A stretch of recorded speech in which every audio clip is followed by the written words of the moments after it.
সংসদের দায়িত্ব নেওয়ার আগে মাননীয় স্পিকার যে ভাষণ দিলেন, এমন ভাষণ আমি আমার জীবনে শুনিনি।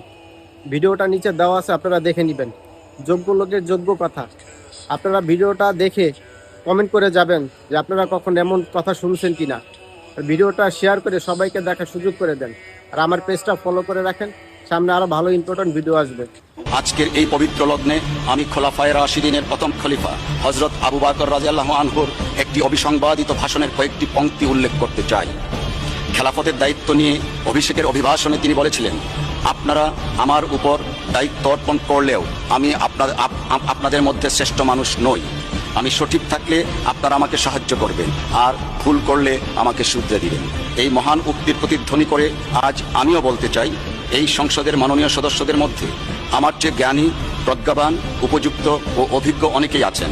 সম্মানিত অভিজ্ঞ সদস্যদের প্রতি বিনীত অনুরোধ করছি, দয়া করে আপনারা আমাকে সাহায্য করবেন, ভুল করলে শুধরে দেবেন, যাতে আমি সঠিকভাবে দায়িত্ব পালন করতে পারি, যাতে দেশবাসীর আশা আকাঙ্ক্ষার প্রতি এই মহান সংসদ সঠিকভাবে পরিচালিত হয়।